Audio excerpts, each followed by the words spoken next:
It's time for Ask Alexi, that part of the show where you send in your comments, questions, and concerns. Keep in mind, you can use that hashtag Ask Alexi, and our handle out there on all the old social media platforms is SOTU with Alexi, or you can call into our State of the Union podcast hotline, which is 657-549-2297. That's 657-549-2297. Mosse, what do the folks want to know today? First up, we have a voicemail. Let's take a listen. Hello, Alexi and Mosse. Fitz from D.C., no relation to the swimmer referenced in the last One for the Road. My question is, I was talking to a friend who is what I would call a Premier League snob, and I am an MLS fanatic, and he said Messi would get eaten alive in the Premier League right now.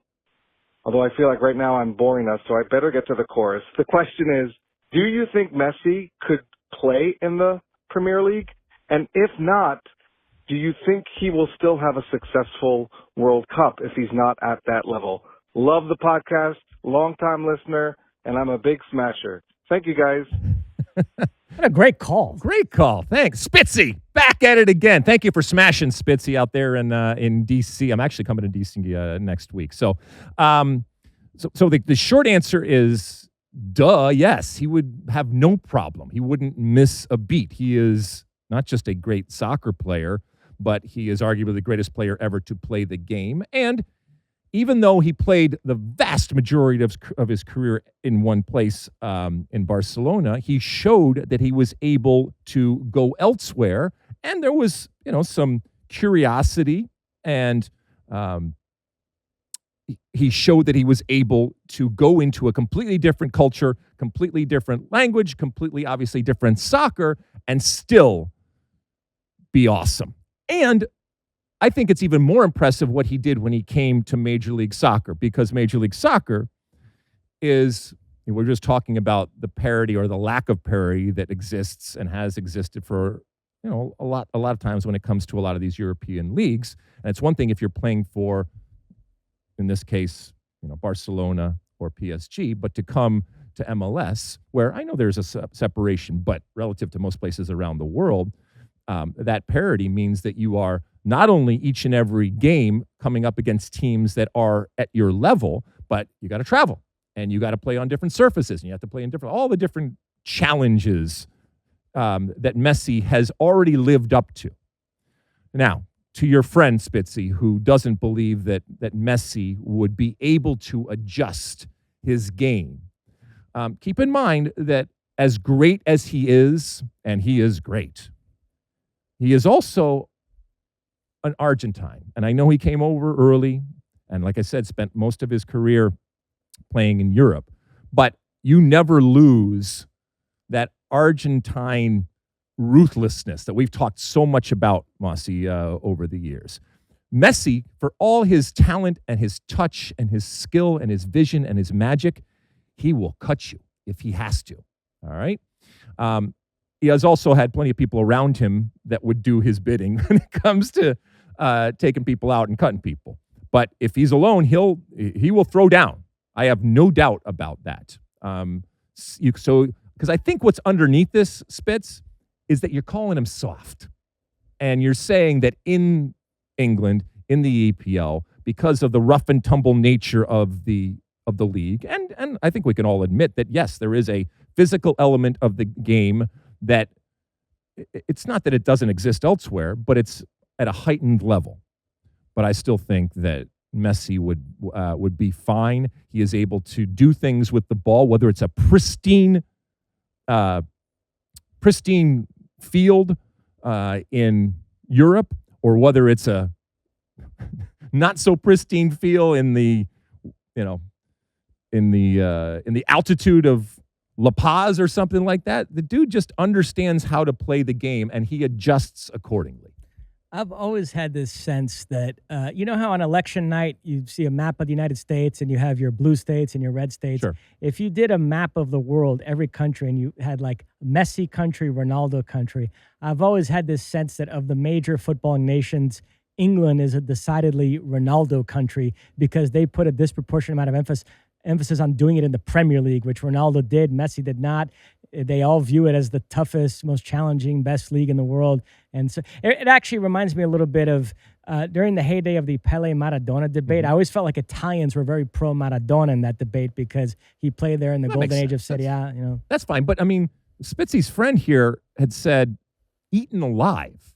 Well, there's a feeling today that Messi is still incredibly skilled, but just physically he walks around, and so in a league like the Premier League of high intensity, that maybe he'd be off the pace, struggle to keep up. I mean, I understand what you're saying, and you know the grumpy old guy in me could even try to make an argument there, but I still think that he would find a way, because maybe nobody in history has been able to suss out a situation.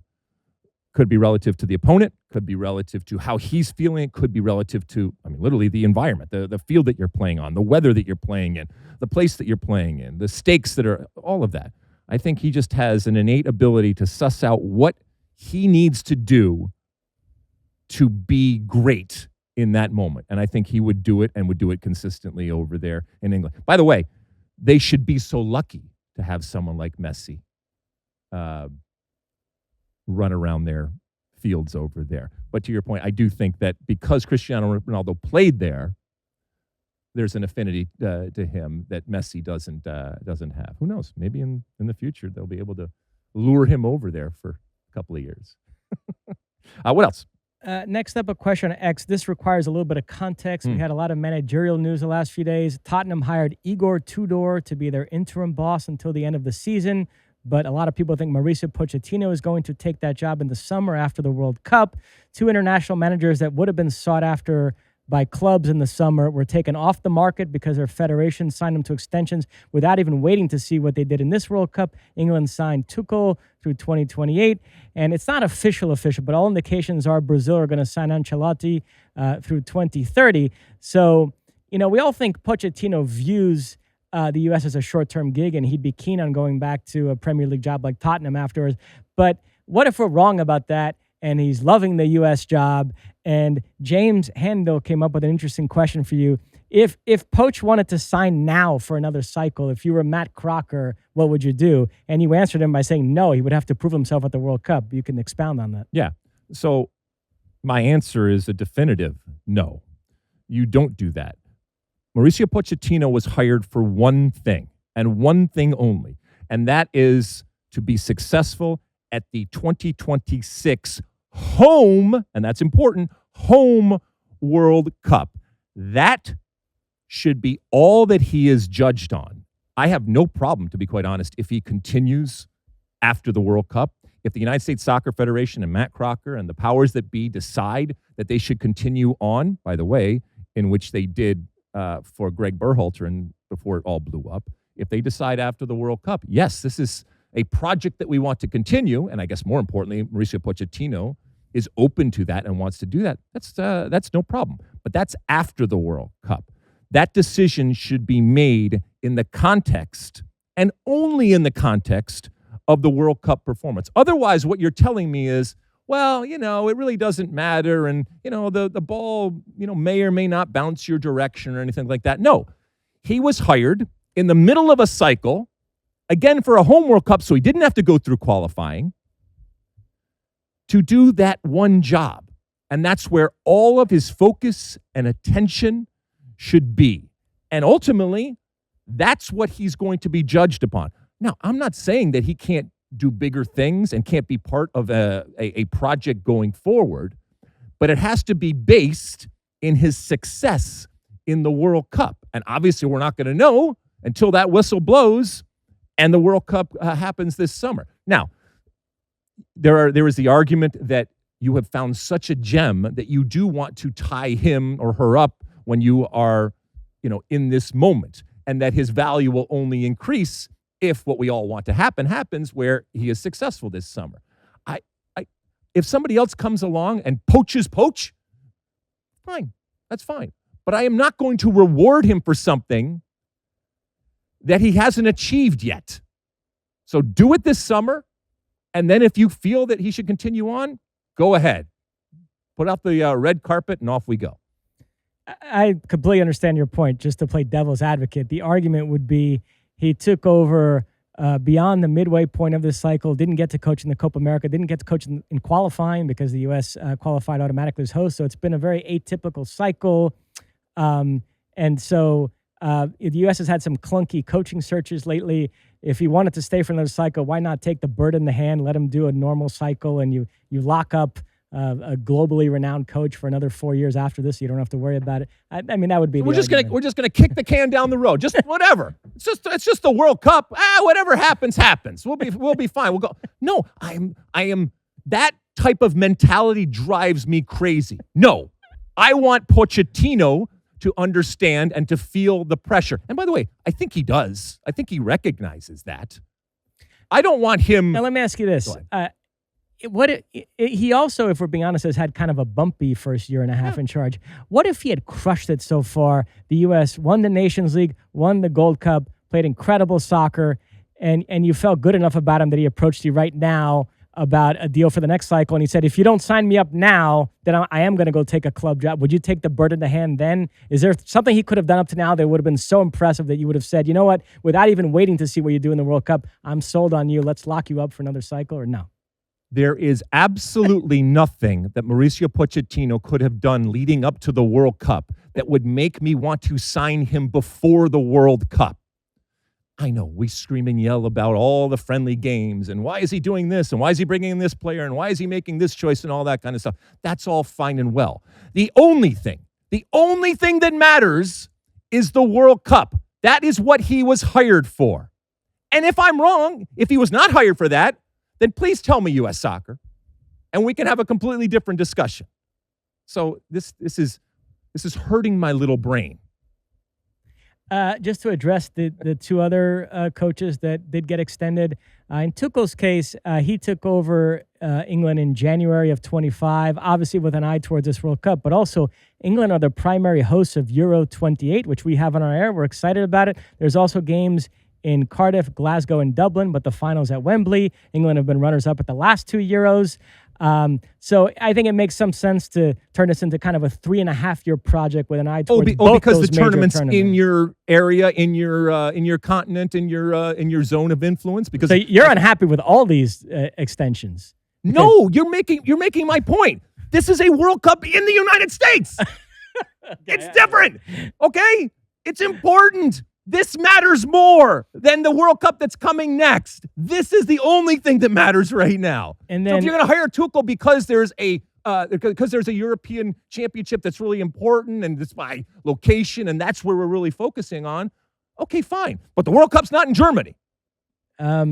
And then in Carlo Ancelotti's case, I'm very happy with this news. I hope it happens because he took over the latest out of anybody in June of 2025, 12 months before the World Cup. And there's a sense that, it's the first time Brazil have ever hired a foreign coach. And to get a guy of Ancelotti's level and just have it be this quickie 1-year thing, let's actually see what that looks like, giving him a normal cycle on top of this. So I am happy with this decision. What if they go out in the group stage? By the way, best third-place teams go. What if they go out? What if Brazil has the worst World Cup ever and they go out in the group stage? Oh, but don't worry. You have to trust the project. Oh, this is a long-term thing. Oh, this is our first foreign manager, blah, blah, blah, blah, blah. I don't understand this at all. This makes no sense to me at all. So both in England and Brazil's case, you think these are questionable decisions. Wait and see what the guy does at the World Cup. Just wait and see. To be fair, a lot of English pundits agree with you. There is a precedent. They signed Capello to an extension before the 2010 World Cup and then didn't perform well and then had everybody wondering, well, why did they do that beforehand? So it's a debatable point for sure. All of these coaches and all these fans will talk about, pressure and how important pressure is. And you have to, live up to the moment and do all this kind of stuff. And then you're going to give what amounts to a free ride. If you're going into the World Cup knowing I don't have to worry about my job, I don't have to worry about my future. No. Now, from Carlo Ancelotti's perspective, if you're wondering why he wants to stay in Brazil, have you seen these images from Carnival the last few days? He seems to be enjoying himself. Yeah. Okay. Whatever. Just. You're not in a good mood anymore. You're very fired up about it. Why am I arguing for the Brazilians? All right. I am on the side of the Brazilians in terms of winning. That's ultimately what matters. Winning the World Cup. That's what you guys have done. And now it's like, yeah, but we'll kick the can down the road and we'll figure it out later. Whatever happens, happens. Well, remember, Brazil is going through this existential coaching crisis, which is why we finally turned to a foreign manager to begin with. So it's not like there are great options out there that we would turn to. It's hard for me to envision the World Cup going so badly. Maybe it could, and then you'd see if there's out clauses in the contract. But it's hard for me to envision this World Cup going so badly that you wouldn't want Carlo Ancelotti to stick around as your manager. It's like giving a player a contract because he was really good in preseason. Come on. Mosse, I'm going to let you set this up, but it has to do with dual nationals, something that we have talked about for years when it comes to the U.S. men's national team and what their motivation may or may not be. Yeah, so it involves Esmir Bajraktarevic, who was born in Wisconsin to Bosnian parents, played for the New England Revolution in MLS, represented the U.S. at various youth levels, earned the senior cap in a January 2024 friendly against Slovenia, but then later that year switched his allegiance to Bosnia and Herzegovina. He moved to PSV in January of 25. He's playing alongside Pepe and Dest. He's having a good season. And over the last few weeks, I've seen some U.S. fans lament that they lost out on him. They think he might have been able to make this World Cup squad. I actually had somebody on X message me recently about him and said, why don't you guys talk about this guy? I was waiting for the right opportunity. And lo and behold, he gave an interview that went viral in the last few days, reflecting on his decision to choose Bosnia over the United States. And usually with these dual nationals, they go out of their way to say, it was a tough call. I have affection for both countries. But young Esmir, it was a 3-minute interview where the guy teed him up 4 or 5 times on it, and he kept saying, no, it was Bosnia all the way. I'm Bosnian. This was my dream to play for Bosnia. And so that upset some U.S. fans that felt like, well, why did you play for us at all then? They feel like he used the U.S. I saw Taylor Twellman posting about it, suggesting that the U.S. Soccer Federation needs to do a better job vetting these players, not giving opportunities to guys that are never going to choose you. You were part of that 98 World Cup squad, infamously included a guy named David Regi. We're on the eve of another World Cup, so this topic of dual nationals is very much in the air. So I suggested this as a one for the road today. Take it away. Yeah, so maybe a little context. I think we've talked about this before, but I think it bears repeating in that the age of the dual national is not necessarily new. It goes back, even back in 1994. But the amount of dual nationals and, more importantly, the mining of dual nationals is something that has obviously increased over the years. And, it was strategic in the way that the United States Soccer Federation identified and went after dual nationals. And it has provided, wonderful talent and talent that maybe in the past we wouldn't have known about or identified or wooed for that matter going forward. But thank you, Esmir. You've actually done us a favor in pointing out the fact that in this day and age, you can be used. Now, I'm not up in arms about this because I just kind of assumed that in many cases, there was a mercenary aspect to these players. And I'm not saying necessarily this applies to Esmir. As a matter of fact, in the interview, he talked about how important it was in terms of his heritage and his family and how proud he was and is to play for Bosnia and Herzegovina, right? So that is not necessarily anything that we haven't seen before. But for him to kind of very publicly show how he used the United States and used the infrastructure and the opportunities that were afforded to him by U.S. soccer and by American soccer in general to put himself in a position to have this opportunity, that's great. And congratulations. But I also think that there is an element oftentimes when it comes to dual nationals, like I said, where they will look and they will say, well, I can't play for this team.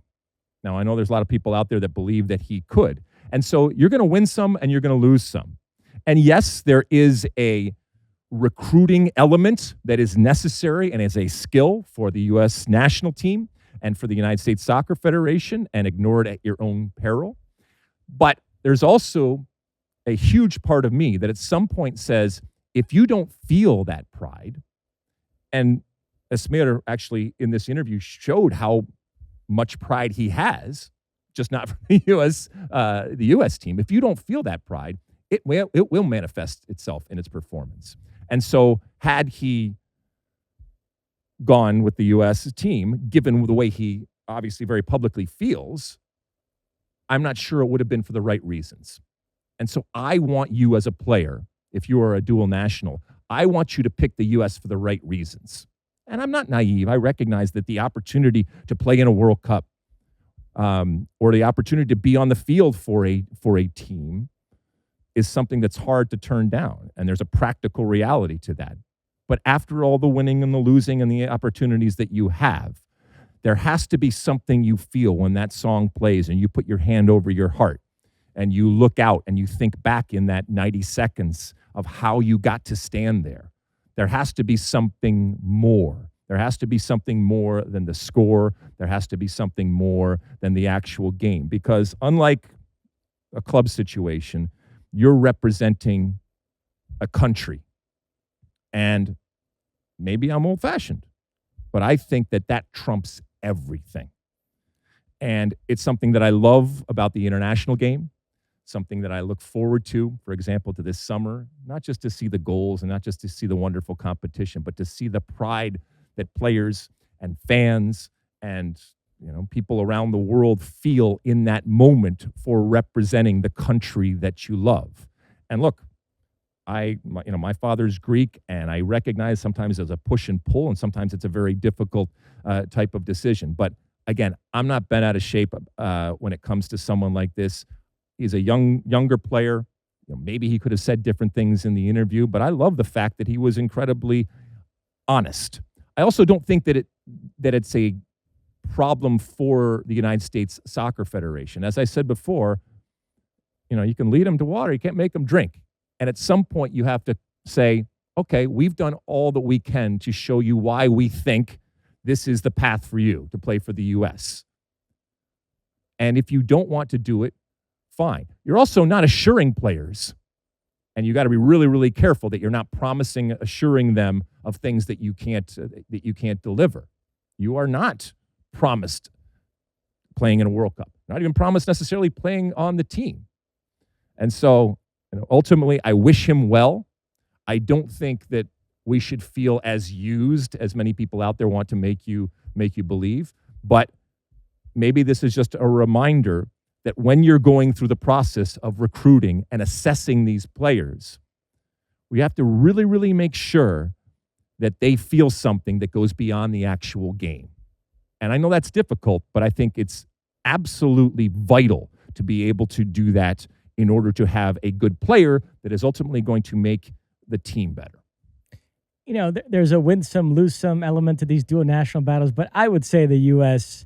has come out far ahead the last few years when you think about Balaga and Anthony Robinson, Sergiño Dest. Yunus Musa hasn't turned out to be quite the player we thought, but nevertheless, I mean, there's some, Obed Vargas, the guy we talked about recently, that's a loss that, would have been nice to have maybe this kid, Esmir, but I still think on balance, the U.S. has done pretty well when it comes to dual nationals. By the way, if you want to see what the U.S. missed out on, we are covering the European World Cup qualifying playoffs in March. One of the matches on FS1, also called by John and Stu, will be Wales versus Bosnia and Herzegovina. That's in Cardiff. That's in the same path as Italy, who faced Northern Ireland in Bergamo. So if Italy and Bosnia and Herzegovina both win to bring this pod full circle, we could have Esmir Bajraktarevic going up against Alessandro Bastoni, the cheater, the disgraceful. The cheater.